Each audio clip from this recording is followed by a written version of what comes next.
Hi, I'm Dr. Lori Watson and the co-host of Foreplay. I'm your co-host, George Fowler, former firefighter, your couples therapist who loves to talk about sex. Woo! Let's discuss everything about the best sexual techniques to building your emotional intimacy, which is really necessary for great sex. We bring sound, concrete tools to reframe your relationship problems and learn how to fall in love again and feel desire. Listen to Foreplay Radio on the iHeart app, on Apple Podcasts, or wherever you get your podcasts. Hey everybody, thank you for listening to Marriage Therapy Radio. Zach Brittle here with Laura Heck. Today we're talking about life themes. Laura's kind of jazzed about it, but basically it's the concept of what are the themes and the sort of lingering issues that we carry around with us all the time, no matter what. Sometimes life themes are revealed through personality things like the Myers-Briggs or maybe a BuzzFeed quiz about which Game of Thrones character you are. But regardless, there's usually something underneath the energy that we bring to, especially to conflict, but also just to normal everyday interactions with our partner. So as always, it's a very cool conversation. Stick around. I met your kid for the first time the other day. That was fun. Yeah. I have a secret way of talking to children, which is you act like an idiot, and then they think they're smarter than you, and then they feel superior. And then they feel bad for you, and they're like, "Oh, mommy's friend Zach is a sad, sad man." I know. I'm like, "Hey, so what's it like being in the 6th grade?" He's like, "I'm not in the 6th grade." I was like, "Your mom said you were in the 6th grade. Why would your mom lie to dummy? me?" Why does your mom tell everybody you're in the 6th grade? She's like, I have to ask you, was it weird seeing each other face to face for like, I don't even know how long it's been since we've been side by side. Was it odd? No, not for me. I mean, it's been maybe a year and a half, maybe 2 years. Yeah. Because it was a while even before COVID. Uh-huh. So it might be 2 years, but it was almost like I wasn't even with you. It was weird. It was just like, we're kind of doing this thing, and then bye. So what we were doing there was no ceremony. There was no like sentiment. It was just like, hey, what's up? All right, well, see you later. So we got headshots taken, which we had hired our photographer before COVID. So about, I don't know, a year and a half ago. Yeah. And so we finally got to take them because we're both vaccinated, and our photographer's comfortable with it. And so we had our headshots taken. And if you want to see them, I'm guessing we'll probably have them up on the website by the time this episode comes out. Yeah. Yeah. So you can see like the latest version of Zach and Laura. But yeah, it was weird. I mean, I thought it was kind of odd to be right next to you and be like in person. My aura is pretty powerful. I do have a pretty powerful aura. Yeah. Oh gosh. Hey, speaking of, you know what I did find? I found it awkward. Like it wasn't. Well, the awkward part was having to look at each other and like fake these like, hey, have a natural, like we like each other. Yeah. Right. Have a natural interaction where you enjoy one another's company. It's like, she was like, look at each other, make eye contact and smile. I was like, no. No, thank you. Yeah. When's the part where we get to like pinch each other? So that was kind of nice. I think it's good to have the headshots done. I don't think I told you. Did I tell you about this book that I had heard about that my mom's partner is reading? No, probably not. I'll have to figure out what the name of it. It's coming in the mail, but that's exciting stuff. Good story. Stop it. I'm going. Oh, hold on. Before I do this, here's two things. I started reading the reviews, right? Or iTunes reviews. Again. And here's the overall. Well, I just want to see like how many do we have and what are people saying, and just wanted some feedback. And the overarching theme is Laura has ADD and she gets distracted very easily and never finishes her thoughts. And number 2, Zach talks over Laura and we don't like him as much as we like Laura. That was like the overarching like kind of theme. So if those are your sentiments, just know you're not alone, listeners. Yeah, you're not, and you're not wrong. And you're not wrong. And we're probably not going to do anything about correcting that because that is who we are. Okay, let me get back to this book because it does pertain to Wait, marriage did you tell therapy. me 2 things? Is that the 2 things? Yeah, I did. I told you 2. Well, you told me you read the reviews. That wasn't thing 1. You wanted to tell me the 2 things that you read on the reviews. That was it. Yeah, just the 2 things I read on the reviews was that I have like, one I thing get with distracted. two sub things. Yes. Okay. Okay. So this All right, a book book is coming in the mail. It's coming in the mail. I'm going to read it. It's a little woo woo. And if I like it, I'll recommend it. But the theme that I enjoy about this book that has got me sort of talking to my clients, I've been doing the thing that you do, which is like you hold on to something and then you kind of like run it by all your clients. Because it's, I mean, I think everybody needs it. But so my mom's partner, I'm sure she probably wouldn't mind if I shared this story. If she does, sorry, Sparks. But she said, "Hey, I'm reading this book, and what I have learned and what this book is teaching me is that we have life themes." And I was like, "Ooh, tell me more about life themes." And I'm going to do my best to represent what a life theme might be, but it's sort of like what I refer to as like an enduring vulnerability. And it's basically like this thing that continues to follow suit throughout your life. And it might be a life theme that you have. So it could be a life theme that is ingrained in childhood. And then you find out that this life theme shows up in significant relationships from there on out. It's not necessarily with your parents, although, you know, when you go back for Thanksgiving, you might go, "Oh, there's that theme showing up again. Thanks, Mom and Dad." Yeah. But it kind of shows up. And so and I'll share this is that she said, "Well, my life theme is this idea of not feeling like I have a voice. It started off in childhood. It continued on in relationships. And what I love was the flip of it, which is those life themes oftentimes are like the things that we see as these big reactions, right? Like, you know, like you and I are interacting and maybe you're late to a meeting. God knows that would never happen, right? I'm good lately. I You got were to the headshots early. before you. You were early, and I appreciated that. And hopefully I like affirmed you for that because I really You didn't. appreciated That's it. okay. Okay. Well, I am now. Okay. But like, let's just say that I have a, you know, like this thing happens between us where you're late to our meetings together. And then there's this like life theme for me of maybe not feeling valued or important. And so that sort of scratches at the surface of my life theme of not really feeling important to other people or valued. Like your time is more valuable than mine. And so in these moments, I might have a bigger reaction that you're like, "I don't understand why this is such a big deal. I was only 5 minutes late." And I'm like, "I don't understand why it's such a big deal either, but I'll tell you it's a big deal and it really pisses me off." And so I kind of think, you know, in order to discover our life themes for ourselves, it's taking a look at when are our reactions really powerful or seem out of place, to be able to try to like uncover what your life theme or themes might be. Yeah. Are you with me? Yeah, no. And I think this maybe the smaller version of that is like, what do you respond to when you're watching movies? Because most movies and television are the same. They're kind of all this. I mean, there's kind of this myth that there's only like 7 plots in Hollywood. Okay. But like I, for example, cannot abide. I have a really hard time with the part in every movie where this could have been avoided if we just skipped the part where we assume the misunderstanding is present. You know, like I overhear, like the guy overhears the girl talking to her brother and she's like, "I love you so much, brother." And then he's like, "Oh, she loves that other guy." Because her ex-boyfriend from elementary school is also named Tim, same as her brother. Okay. And then the movie takes like a 15-minute detour around the whole. I can't do that. I don't know what it is exactly. But for me, I think it probably speaks to like the power of being explicit and clearing up misunderstandings and how you like just like clear communication helps. I don't know. That's probably a simple one, but I've learned that. And now when that part comes to the movie, I just go get popcorn. Okay. All right. So, I mean, I'm going to come back around, but this is like in true Laura theme is like derailing from my original thought to go down this tangent. But I have noticed that my son, anytime there's something mushy gushy, like lovey dovey on one of the shows that he's watching, he squirms and he fast forward. And then he also gets kind of embarrassed. Like if I see him watching, you know, like a moment between people on a show he's watching, he gets really like uncomfortable. I don't know what that is. Maybe he's just like coming of age a little bit and understanding romantic relationships, but yeah, it's kind of a weird one. So I don't know, that seems like a typical like 5-year-old boy thing to do, but You think so? Yeah, probably. But I get it. I mean, I think again, we're still just paying attention. Like when do you cry?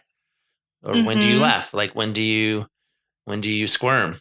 You know, there's data in that for us in terms of the themes that are present that we're observing, and then they're also inside of us for sure. And I think also too, to think about this is like, I went home, I was in Washington over Memorial Day weekend, and I spent time with both of my parents. And I think that's a really good opportunity to pay attention to your life themes. Like if you ever want to feel like, I don't know, like smacked upside the face with your life theme, go home for Thanksgiving. That's when those life themes show up. And it's like, what holds your energy? At the end of the day, if you've been home for Thanksgiving and you're laying there in bed with your partner and your partner says, so how do you feel the day's going? And your mind immediately goes to venting about this or that or whatever it might be. That might be a life theme for you, whatever it might be. So you and I actually kind of butted up. I'm not going to be explicit about your personal work, but you shared with me actually that I was a contributor to a life theme for you. Yeah, if you totally. you know what I'm talking about. And so, and I think that's important because it's like, I feel like, do, Laura. Thanks for bringing that up again. that I'm a significant person in your life. And so what you did is you're like, actually, you kind of contributed to me, doing some work on myself. You're welcome. It's a benign way to put it. Yeah. No, I think nothing will make you feel like your sort of wounded child, your 15-year-old self, or your adapted child, as maybe Terry Real would say, that like hanging out with your parents. Right. I'm going home. Did I tell you that? I'm going home next weekend. Virginia? So I'll be with my parents. And I'll have to do the work, Yeah. To a place where I belong, West Virginia. Zach and I are huge fans of getting support, especially during abnormally stressful times like these. This is why we have partnered with BetterHelp to put you in contact with licensed professional counselors in your area. Tap into the world's largest network of licensed, accredited, and experienced counselors who can help you with a range of issues, including depression, anxiety, relationships, trauma, grief, and more. With BetterHelp's counselors, you get the same professionalism and quality that you would expect from an in-office counselor, but with the ability to communicate when and how you want.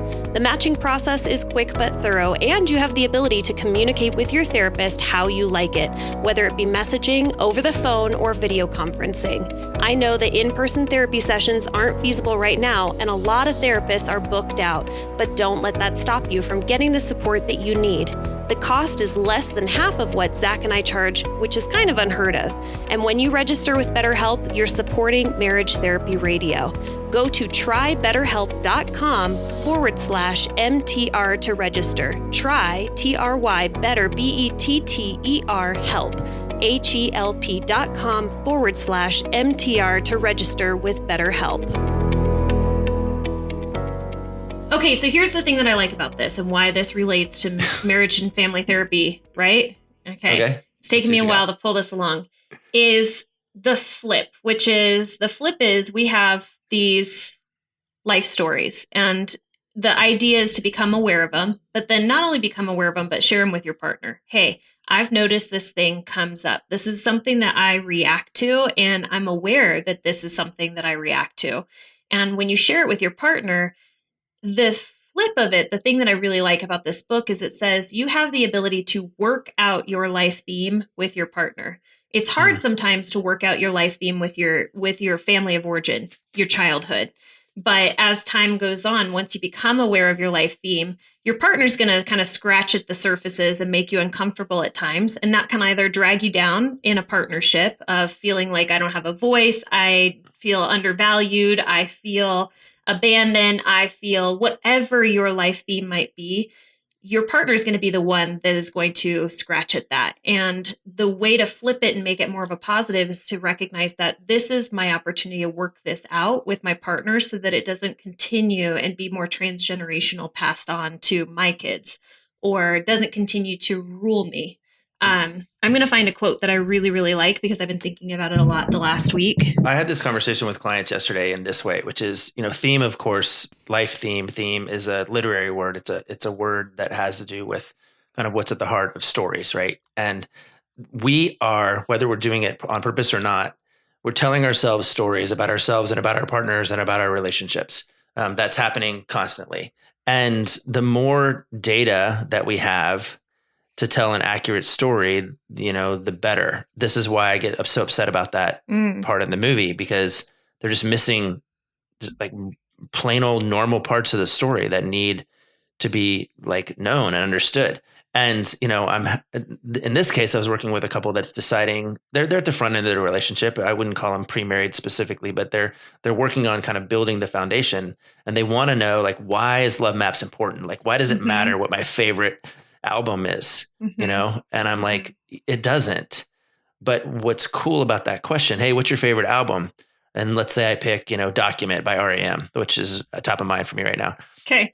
Probably because I'm going home, and it's like that REM was the sound of my high school years. But but that's it, actually. Why REM? Oh, because I used to listen to this all the time in high school, and I'm going home for a memorial service, and the guy whose memorial it is, we listened to REM in his car, and like, so I was blah blah blah, and I have all kinds of stories that I've been getting to tell my kids and my wife this week as I get ready to go home.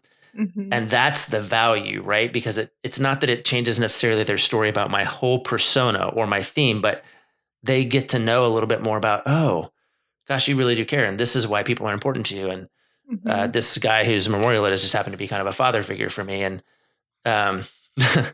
incidentally, the thing that you pushed, the trigger that you pushed had to do with my own dad, and then blah, blah, blah, blah. Thanks a lot. But I think that's what we're talking about, right? Is the themes, or exposing the themes to help us tell truer stories. And that's the value, I think, in this book, perhaps that you're getting, is to kind of figure out how to tell truer stories about our partners and ourselves. Because you tell false stories, you end up getting into a lot of trouble. Okay, I'm going to go back in this idea of sharing this information, because I mean, just sort of looking at our relationship, when you shared your life theme or a life theme with me, it opened up a level of understanding and grace and empathy that I could not have otherwise tapped into. I'm not acting this way because I'm a big jerk. I'm acting this way because I have a big button that got pushed by exactly an interaction that we had. Yeah, exactly. And a lot of it is, it's at that point, it's Laura, it's not you, it's me. And to me, it's like, okay, that I can do. And I don't know. I mean, it was also you. I mean, no. It's not you, it's me. And it was me. But having you be vulnerable enough to, share that information with me allows me to, try and protect that, because I care about you. And so I'm going to try and protect, not pushing or scratching at the edges, or, maybe at times, like, let's talk about it. Like, what's going on? How can we move through this so that it doesn't continue to sort of rule you? So here's what I found. I found the quote by Carl Jung. I've been trying to find it and think about it all week. And the quote is, until you make the unconscious conscious, it will direct your life and you will call it fate. And what I'm asking for our listeners to do is to think about their life themes and make the unconscious conscious. And not only make the unconscious conscious, but share it with your partner. Be vulnerable enough to say, hey, when I react really strongly to that thing, or remember last month when we had that big blow up, I recognized that there was something that was kind of being triggered. We talk about triggers, but I like to call it the life theme, because I think that it's a gentler way to think about it. It's a little more honoring of the fact that, like, the significant people in your life, like Zach and Laura, like Laura and Ryan, have the opportunity to help you work through your life themes by making them conscious and allowing yourself to work through it with the people that you love most in your life. So that's my idea. That's what I've been kind of rolling around on for a while. Yeah, I'm into it. And then, of course, I hear you say that, and I'm like, yes, do that. And how on earth am I supposed to do that? How am I supposed to make my unconscious theme conscious? Sometimes what is it? Is it therapy? Is it meditation? Is it smoking a peace pipe or something? Like, how do I psychedelics, just microdosing mostly. How do I get I think probably the first place to start would be ownership. because so many couples that come into our office point their fingers at their partner and say, the Mm. last big fight that we had was because my partner did this. And that's not true. The last big fight that you had is because of how you stood up or how you reacted or the thoughts you had surrounding the situation. And so if you take some personal responsibility and say, ooh, there was something there that didn't sit well with me, that didn't resonate, getting curious about that and figuring out why was that so impactful? Why did that interaction rub me the wrong way? Right on. Totally. I endorse that. I've been doing a little bit of research around this book proposal that I'm working on. And part of what the book includes is relationships that didn't make it. And almost every single one includes a partner or two who could not or would not accept their own responsibility for the marriage's struggle. And there's lots of reasons, right? There's addiction and there's trauma and there's, just stubbornness or whatever, but it is a common theme. And, I've been having this, I have this other couple that they're maybe probably on the other end of the spectrum of this couple I mentioned earlier, but they are having a really hard time gaining any traction in the relationship because they are stuck in this, yeah, but you side of it. And I'm almost like, you guys, you need to talk about if the relationship changes for good only because of something that you did. What's it going to be? You individually did. What can you forget relying on your partner to change this relationship for good. If it's only you, what is it? Yeah. And then that maybe is the beginning of ownership or acknowledgement that I have a part here too. Yeah.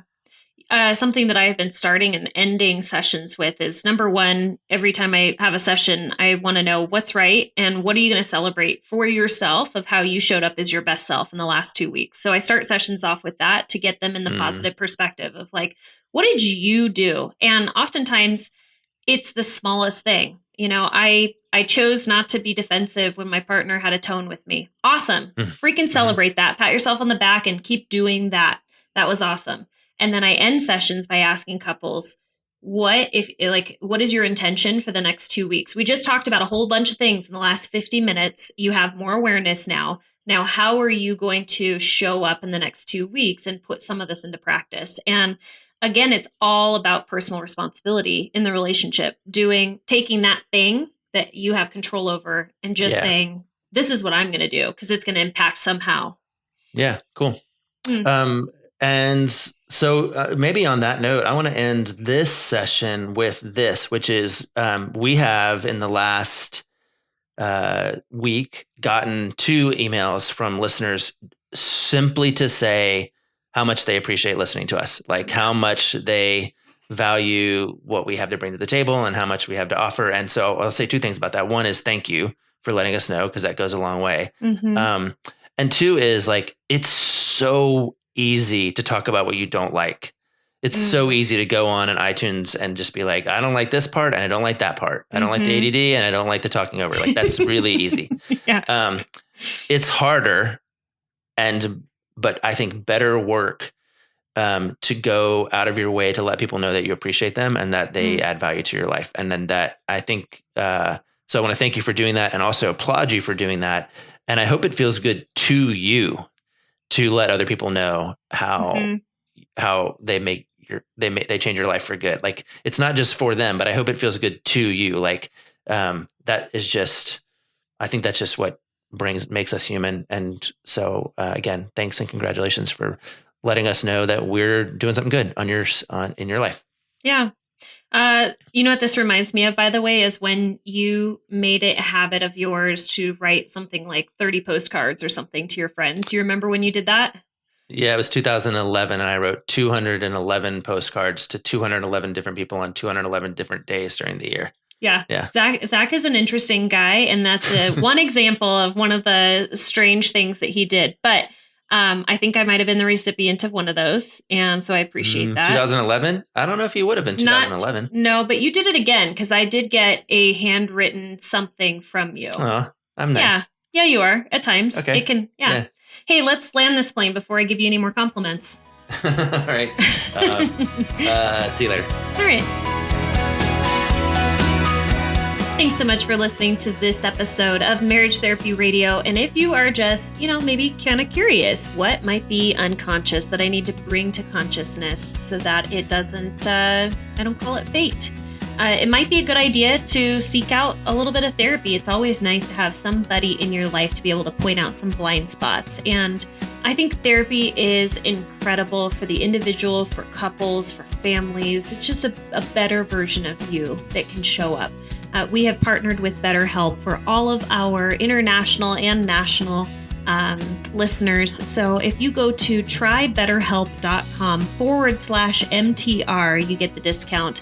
And that is virtual therapy by therapists that are in your community, serving you through video, conferencing, text messages, phone calls, meeting you where you are at. Again, it's trybetterhelp, BetterHelp.com, and then /MTR gives you the discount. Thanks for all of your time and attention, making your relationship better today than it was yesterday.